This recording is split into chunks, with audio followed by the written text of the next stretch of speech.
Bien-aimés dans le Seigneur, toye lisusu et longo na kolo Jésus-Christ, pote makome lobi, avec Dieu nous ferons des espoirs et il écrasera nos ennemis avec Dieu. Toye lisusu, émission La présence de l'Éternel avec le pasteur Mukendi Kabeya. Toye pona lokumu na kolo. Toye pona komemela bino évangile. Toye komemela bino message ya mutumoko. Il y a un homme qui est venu et il a pris la croix. Il est ressuscité. Il est la droite du Père. Son nom c'est Jésus-Christ de Nazareth. Et il est vivant. Et la Bible dit que Jésus-Christ est le même hier, aujourd'hui et éternellement. C'est la mission de 21h que vous suivez souvent sur la Vinix TV, la télé du changement, la télé qui vous annonce Jésus-Christ, Elohim, Adonai, Yahweh, et que la vie de chacun puisse changer. Et si Kozali, Tolingo Sala déjà, Kosala partage déjà et émission, au partager des liens, au communiquer, bandeko, bakotaka déjà. Kotaka déjà pour émission bandi déjà. Zwaga déjà place à kofanda. Pour tangwa makambu ya kobongwa ne bandi. Tangwa lobiko e bandi. Pour te makomolobi, ils seront tous enseignants de Dieu. Ils attendent nzambe sengela lobela bato. Ils attendent ma chapote. Ils attendent ya distraction te. Ils attendent ya pongite. Mais ils attendent ya bolamuki. Ils attendent ya kolanda kolo. Le kola David a que moi et ma maison, nous servirons. L'Éternel, plutôt Josué, il avait dit ça. Moi et ma maison, nous servirons l'Éternel. Koyeba kolo. Oko sale la été soko yebiete. Oko sale la été soko kutana na été. Soko zo sale la yo kutana na été. C'est que ozana ainsi dit l'Éternel été. Ote aka lo kwa perroquet. Mozana ba base solidité. O nzambe alobaki na yo. O nzambe achaki na monoko na yo. O achaki na kati na révélation, na kati na kosolola, na bana, na basali na ye. Ya on azoba ke bongama déjà. Mama papa bongama. Pona lokumu na nzambe. Ba programme na biso, il y a le 7, il y a le 14, il y a le 21, le 28, ce sont nos programmes. Yangwana na pesika badatu wana. Oeba ke ba mikolo wana nyonso tozoleka. Yo yeba kake soka 21 beti ba fongola écran na yo. Fongola réseaux sociaux na yo. Kota na YouTube. Ogomona biso na Vinix TV. Ogomona biso Vinix TV, ogolanda biso pe okopambwama. Topesi mbote na bationso ba olanda biso. Topesi mbote na ba mama, mbote na ba papa, mbote na basai na nzambe nyonso. Mbote na bana na nzambe nyonso ba olanda biso. Mbote na mutu nyonso pe azolanda biso. To salue yo na kombo na Jésus-Christ wa Nazareth. Tika kimia ya Yahweh nzambe o mokili epesaka te, ezala likolo na yo, ezala na motema na yo, ezala na ndaku na yo, ezala na mosala na yo, ezala na santé na yo, na santé ya mwasi na yo, na santé ya bana na yo, nzamba bomba yo, mosika na yo corona, mosika na yo mipepa mabe, mosika na yo plan ya diable, mosika na yo o nyonso monguna azokana, mosika na yo kufa pe malade, kola bomba yo, oumela na sena moi, pona lokumu na nzambe, oumela pona kemo na nzambe, ndeba ndeko musuba lobaka, oumela, elongo na nzambe, lokola Yesu Kristo, ye mopesi na bomoi, pe bomoi na seko, nde Yesu Kristo, tika te bomoi, epesa mela yo, lokumu kembo, ezonge pa na nzambe, tokesu na mkwalelo pona kolobela temo tozanango, o tolobela si, Luc chapitre 9, verset nango 23. Luc chapitre 9, verset nango 23. Thème otolobela, ezali renoncer à lui-même et prendre sa croix et suivre Jésus. Renoncer à lui-même et prendre la croix, ou bien sa croix et suivre Jésus. komiboya yo moko komeme kulusu na yo pe kolanda Yesu Kristo. Yango ndeza teme na biso motangi ya Biblia ya kotangela biso tolandi matangi. Luc chapitre 9, je lis au nom de Jésus, version français. Il est écrit, puis il dit à tous, si quelqu'un veut venir après moi, qu'il renonce à lui-même et qu'il se charge chaque jour de sa croix et qu'il me suive. Yes. Version Lingala et le Bible. Luc chapitre 9, verset 23. Luc chapitre 9, verset 23. La Bible dit ce qui suit. Luc chapitre 9, verset 23. Nasima alobi na bato nyonso. Nasima, yoka. Soki moto alingi kolanda ngai. Soki moto alingi kolanda ngai. Atika kokanisa pona nzoto na ye moko. Akumba kuruze na ye mokolo na mokolo. Pe alanda ngai. Okay. Yezabi soki moto alingi kolanda ngai. Kolanda Yesu Kristo. Kozala moye kolina ye. Yesu alobi boye na Marc chapitre 16. Avec allez par tout le monde, faites toutes les nations des disciples, le baptisant au nom du Père et du Fils et du Saint-Esprit. Celui qui croira sera sauvé. Et celui qui ne croira pas sera condamné. Celui qui croira. Croire en Jésus-Christ. Bien, mais ça peut être toi, tu pries au bon de la cas, mais tu ne crois pas en Jésus-Christ. Tu ne crois pas à sa force. Tu ne crois pas à sa résurrection. Tu ne crois pas qu'il était ressuscité. Selon Matthieu 28, il était ressuscité. Et quand il était ressuscité, la puissance de la résurrection, ils croyaient que comme ils étaient là, ils vont empêcher la résurrection de Jésus. Et pour eux, pour la bango kanisa, que bako empêcher Jésus ko c'est quoi? Bako limiter. Pour te soki basoda ba telemiona, ange na nzamba ko banga bango. Bien-aimé, nzamba adale loko ekoko bangi sezate. Oko intimider bato. Mais oko intimider zambete. Et loko moko te ko intimider zam. Pour ma komelobi, Dieu est derrière sa parole pour l'accomplir. Amen. Amen. Dieu est derrière sa parole pour l'accompagner par des signes, par de miracles, par de prodiges, la puissance de la résurrection. Cet homme de Galilée, cet homme de 33 ans, il est ressuscité. Selon Matthieu 28, il est ressuscité. L'ange est venu, il a roulé la pierre. Et il est sorti du tombeau vivant. Il n'est pas sorti du tombeau malade, mais il est sorti du tombeau en bonne santé, en bonne forme. Courage, force, ma coquille, et zaki kati na ye, ba soda ba ponyo kimbango, ba kimi makasi, ba keko peta sangwa lokuta, po ba sipota ki évangile wanate, po ba sipota ki nguya wanate, po ba sipota ki misala ya résurrection te.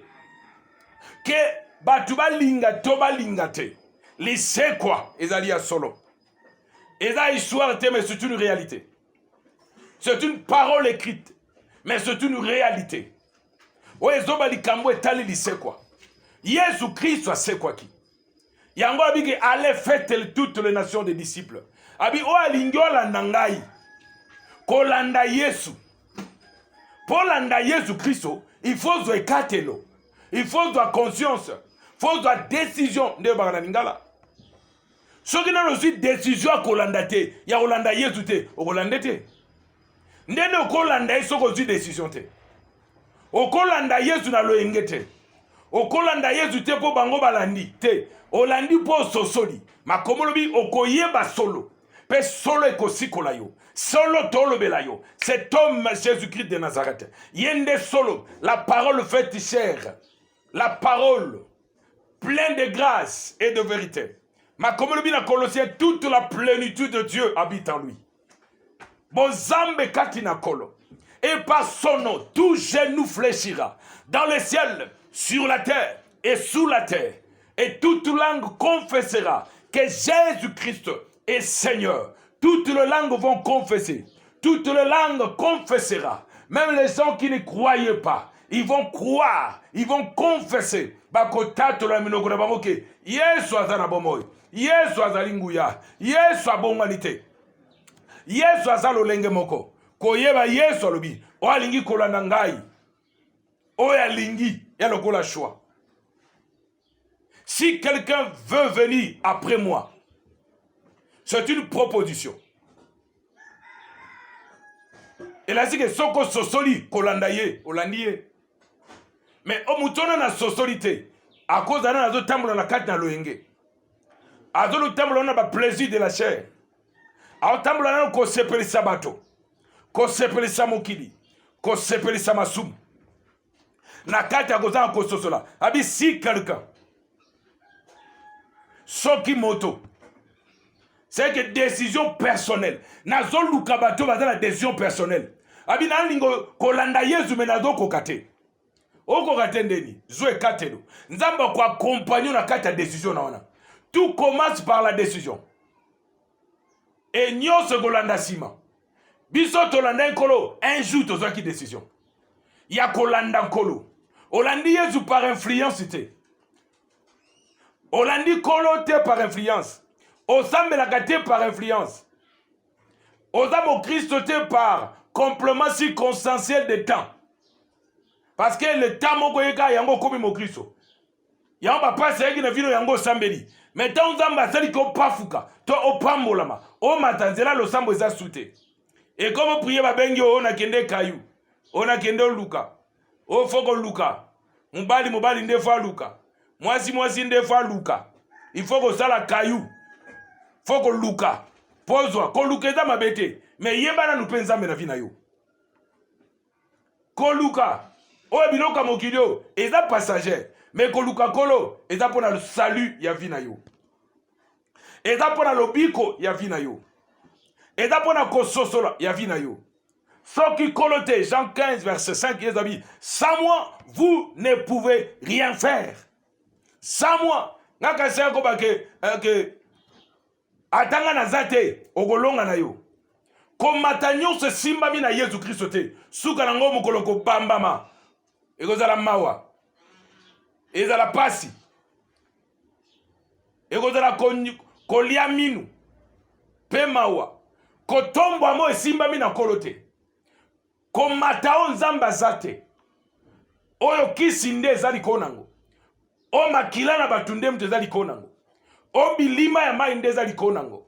O ba temple molini nde ezali konango. Makome lobi confiance ba tu batia na kati na Ezipito ekozapona bango soni. Lelo sepeli me mamoko ezo selobi. Po sosolite. Po magnolite. Yezo lobi. Olinga ya pene na ngai. Asani. Ami boya. Si quelqu'un veut venir après moi, il doit renoncer à lui-même. Et là, quand il y a pour l'anda Jésus Christ, il faut se cater. Ce que nous avons une décision, on l'a dit. On semble la bonne soni, mais on semble la seule peine à mourir monter. Na catholique 9 verset 23. Nabi ko landa biso. Yebisa bande kota ese bandi. Oko commenter pe na se. Oko benga pe biso. To bonde la pe pona yo. Ba numéro na biso téléphone ezana.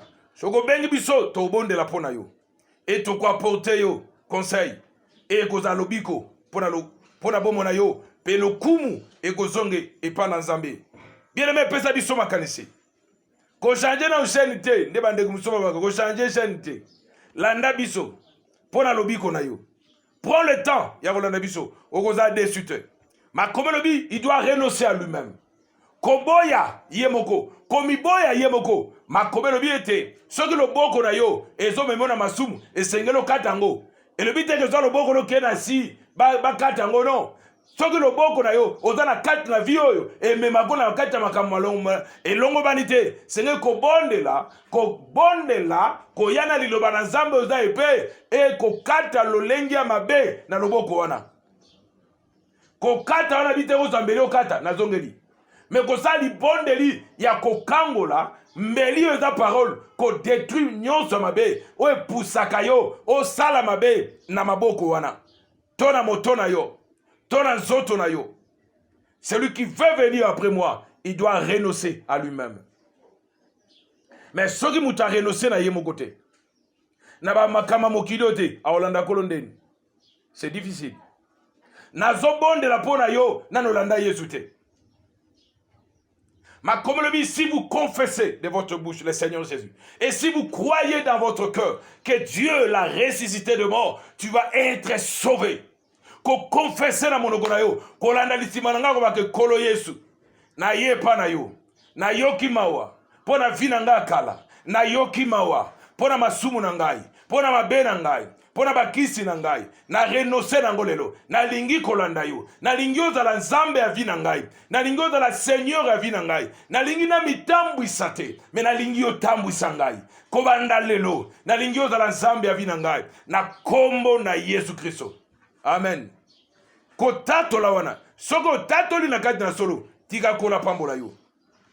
Kozo ekatelo nde totoloba, ya ko renonce. Koboya lolenge ya kala. Koboya baninga mabe. Koboya lolenge pesaka kolo lokumute. Il doit renoncer à lui-même, le quoi m'a commis lobi. Renoncer par définition. Renoncer, ça veut dire abandonner quelque chose ou bien abandonner quelqu'un. Tu abandonnes quelqu'un ou bien tu abandonnes quelque chose.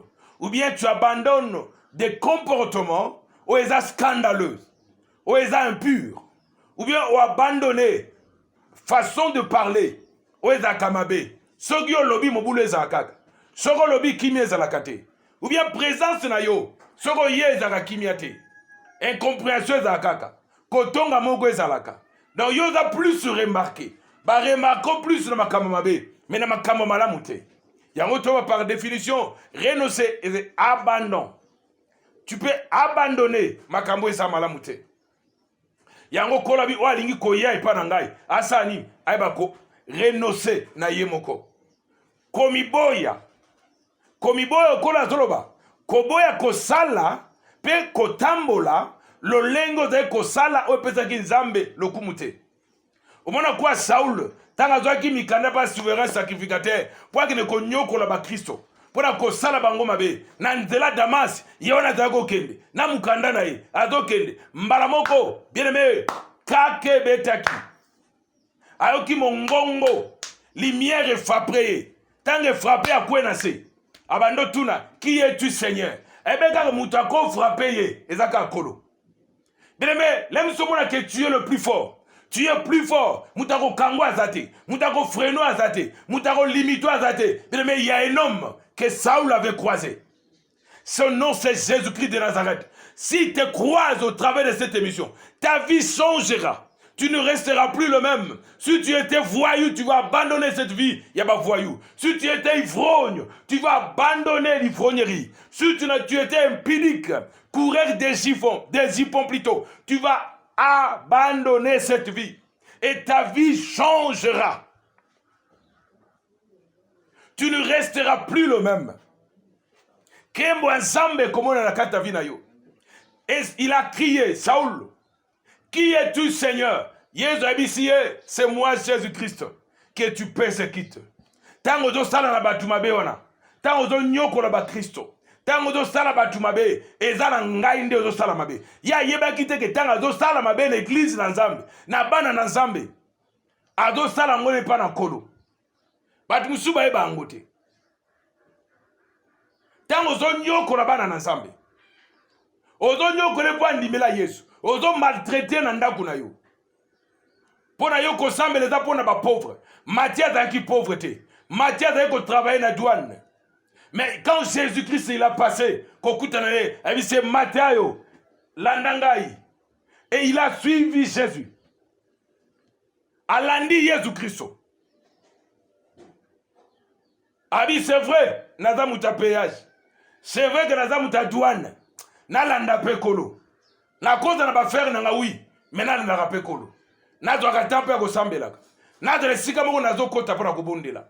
Na pesa vie na pe pona kolo. Pona batu kosambela batu so monike kosambela za pona ba pauvre et za pona ba richité lokuta et comment mesikani ke kosambela za pona ba pauvre.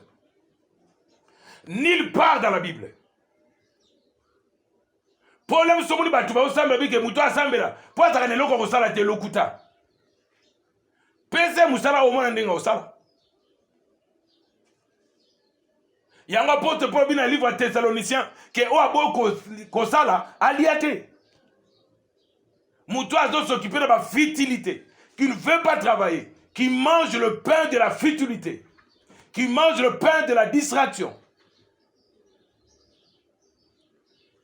L'abandon de choses impures, l'abandon du péché. Même si on croit qu'à 2 fois, 3 fois, prends la décision. Ne te décourage pas. Relève-toi, mon frère. Relève-toi, papa Nangaï. Tellement, maman Nangaï. Continue. Le quoi, bitu ne za que yo que les liboso. Bitu ne za contre la mot Christ authentique. Contre la mot Christ, il y a solo. Lève-toi. Ne te décourage pas. Même si tu as découragé dans le barabango. Même si tu as critiqué. Ne te décourage point. N'abandonnez pas le chemin du Seigneur. N'abandonnez pas. Renoncez dans le lingue nakala. Abandonnez les mauvaises pensées, les mauvaises idées, des choses qui ne donnent pas gloire au Seigneur. Des choses où il peut s'aganzambe le kumute. Amen. Koye banzambe. Peko bongwama. Hollandie est pour 3 mois, 4 mois. Hollandie était pour mikolonyo safina yo. Tout le monde a dit na ba bazaki na ba Afrique ba sambela. Tamba Kenya ba poto, na ba France, na ba Angleterre, partout dans le monde. A Monica nde ba foute biona. Magamba prière esili. Azaka chrétien en Afrique. Mais en Angleterre comme mo pagano. Azaka mo Kristo. En Afrique, na Sénégal, na Cameroun, na Congo, partout à Zalaki, na Afrique. Mais à quel pays occidentaux? À moni ne ba minda pididi, minde peli, à moni ba muinda ndenge zopela, à moni ba pona, à moni ba ndaku ndenge zali, à moni ba parcelle wana. En tout cas wa ngamba gamba lusambo esili. Ma comme lobi, que sert-il à un homme de gagner le monde entier et de perdre sa vie? Tu peux gagner le voyage. Tu peux gagner le travail. Tu peux gagner une femme. Tu peux gagner un mari. Tu peux gagner un poste. Tu peux gagner de milliards et de milliards. Il y a des livres sterling. Il y a des dollars. Il y a des euros. Il y a des francs congolais. Il y a des dollars chinoises. Oko ganyango, oko gagner ba mituka mapango. Mais le futur de ta vie, quelle sera la fin de ta vie? Quelle sera la fin de toi? Tu mourras comment? Quelle sera ta finalité? Yamam tuzo azo pola na kufite, mais azo pola. Akomo babo bengela nga batubaya, bengela nga mwasi aya, bengela mama nga ya. Bengela nga ndeko aya, bo bengela nga ya, pote na malade ya obela, médecine suki, eza eloka kosala soute pona ye. La vie est finie. Makome lobi, walingi kolanda ngai, eba ko renoncer na ye moko nani. Koboya masumu ya sala kawana. Koboya le caractère ya mabewe ezakati na ye. Mais il prend la décision. Ya kolanda Jésus Christ en Nazareth. Nana ngwa azolanda biso na tango yo. Pia lingi kozwa décision. Oya salaki de la prière na biso.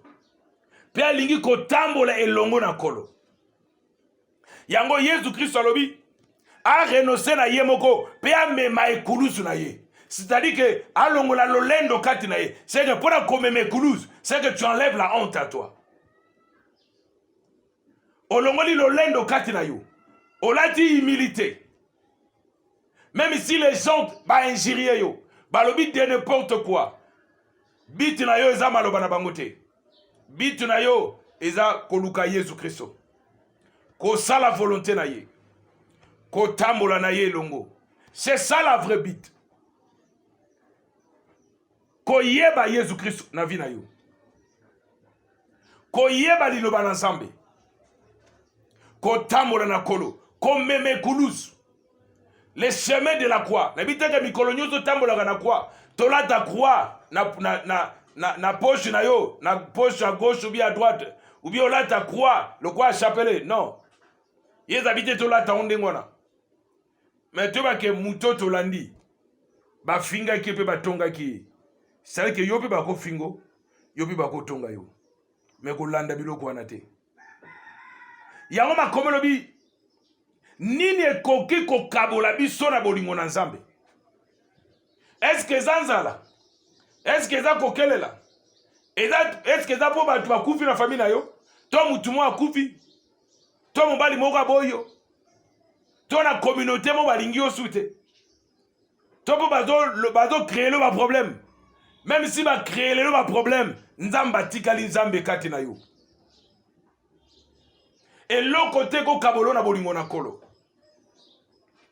Qu'on renoncer, c'est l'action d'abandonner quelque chose. D'abandonner le mal. Prends la décision. Ma comme le bin a Deutéronome, je mis devant toi la vie et la mort. Choisis la vie, afin que tu vives longtemps, toi et ta postérité. Or, la vérité, le choix de la vérité, c'est-à-dire que moto, à ça la vérité, choix, il y a kolanda kolo na vie na ye.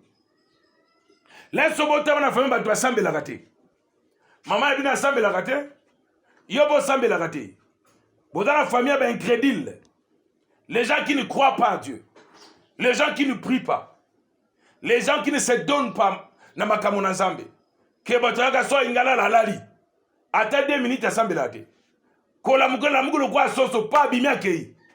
Assemble la raté. Nzambe na kende zanangai. Makomelo bi l'Éternel gardera ton départ et ton arrivée de maintenant et à jamais. De reconnaître ça et de prier. Que l'Éternel soit avec toi. Que l'Éternel te protège.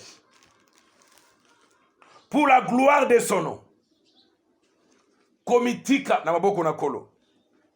De renoncer. C'est l'action de se priver, de se satisfaire. Makambo ezali pona yotina. Totangi na Philippiens chapitre 3.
Philippiens chapitre 3, verset 7 à 8. Totangi. Philippiens chapitre 3, verset 7 à 8. J'ai lu le version français. Ok. Mais ces choses qui étaient pour moi comme de gain, je les regarde comme une perte à cause de Christ. Verset combien? Verset 7 à 8.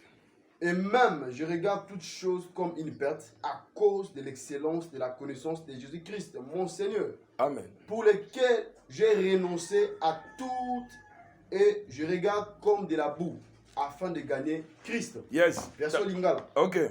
Philippiens chapitre 3, verset 7 à 8. Ok. À 8. Ok.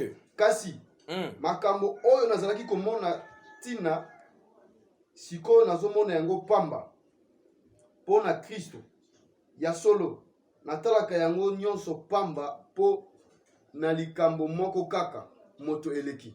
Ok. Penza. Koyeba Kristo Yesu nkolo na ngai. Likolo na ye na bwaka nyonso pe na monaka yango lokola salite po nazwa Kristo. Ok.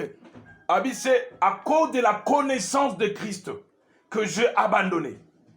S'il n'y a pas la connaissance, il y a l'Ilobananzambe. Ou quoi abandonner ndeni? Parce que tu abandonnes à cause, il y a parole. Quoi abandonne yo, ils ont un support. Ils ont un fondement nango. Le fondement, c'est la parole. C'est la parole de Dieu. C'est Jésus-Christ. C'est ça la raison pour laquelle on a abandonné Molili. On a abandonné Misala Molili.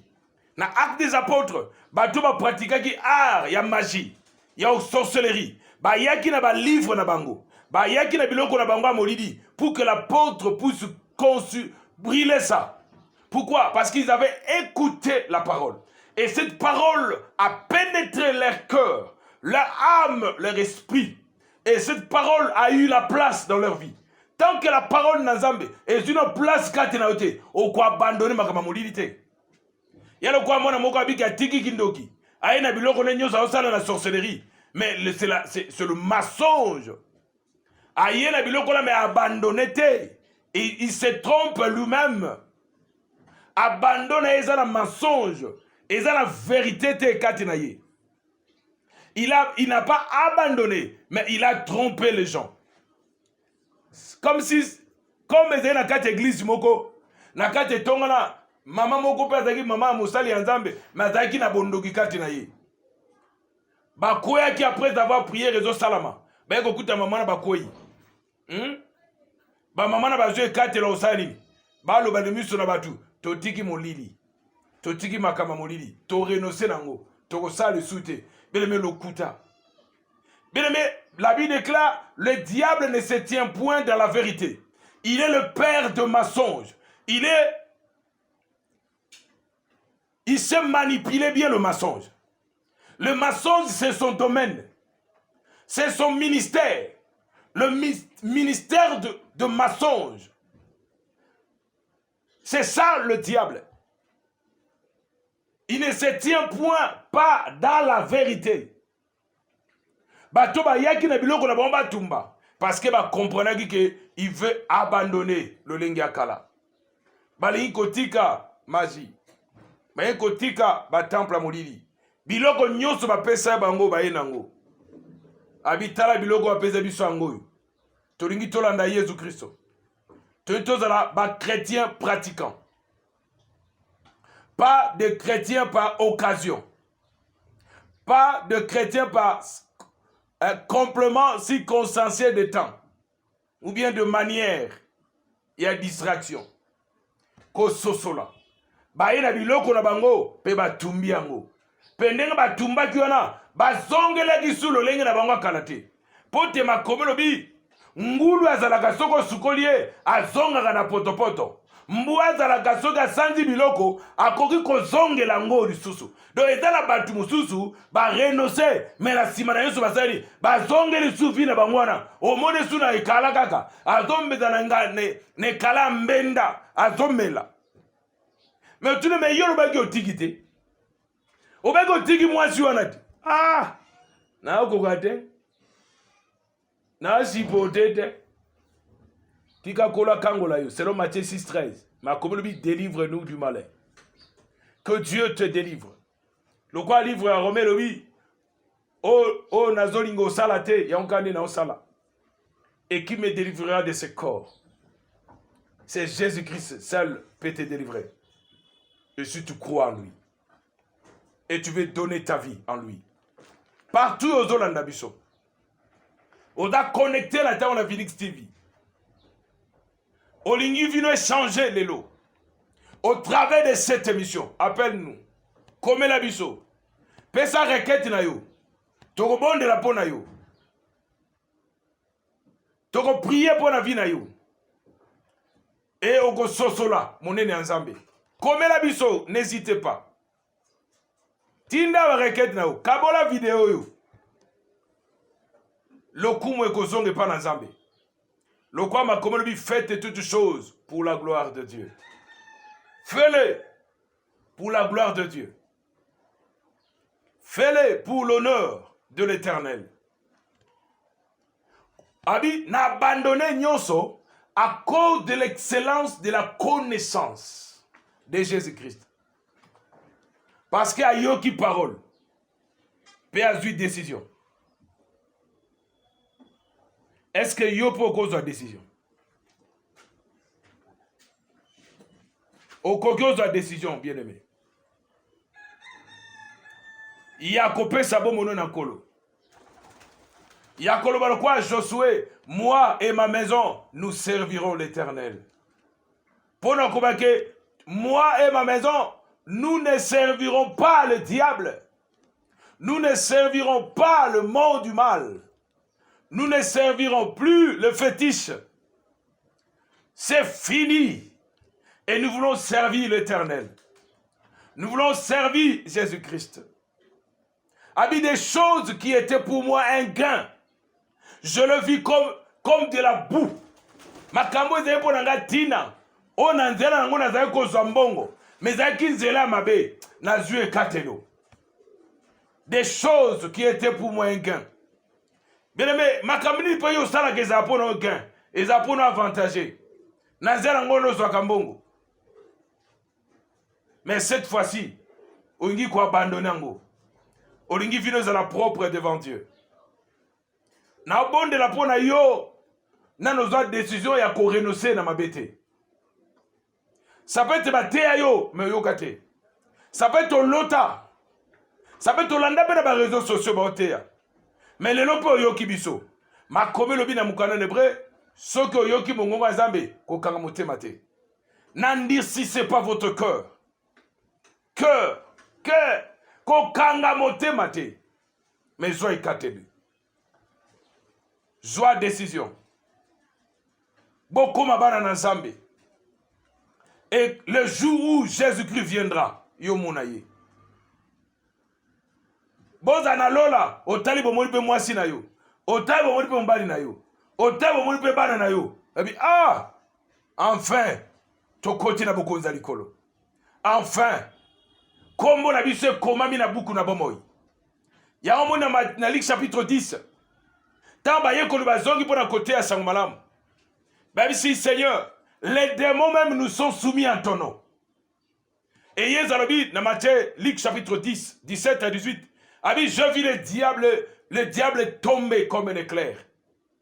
A dit, c'est platé pour milimo et tosibino.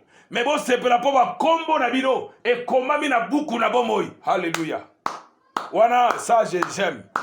Ça, j'acclame. J'acclame. Bien aimé, Moussali Nazambe. Litomba ni nezali mokili mombeye bayo. Mais kombo no na buku na bomo ezate. Mukoro kona kwa bake. Loin de moi, celui qui pratiquait l'iniquité.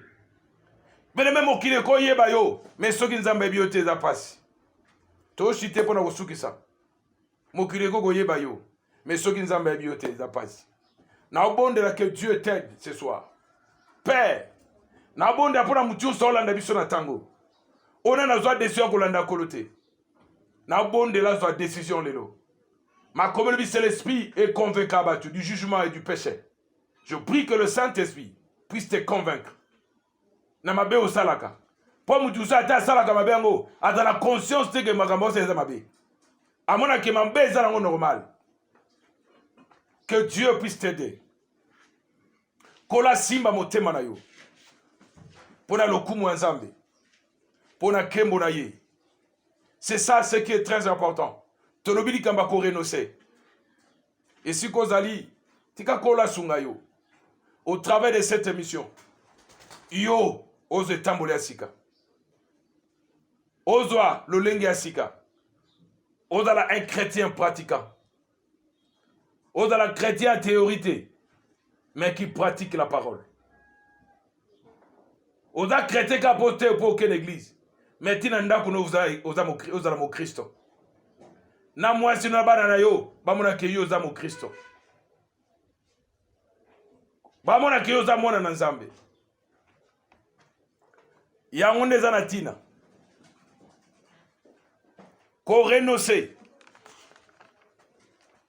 Kozo ekatelo. Les choses qui étaient pour moi un gain, je le regardais comme une perte à cause de Christ, à cause de la connaissance de Jésus-Christ. Ma communauté okoyeba solo, pe solo eko sikolayo, tika lelo solo e sikolayo. na kombo ya Yesu Christ à Nazareth. Na pamboli yo mutolandi biso. Au nom de Jésus-Christ de Nazareth. Amen.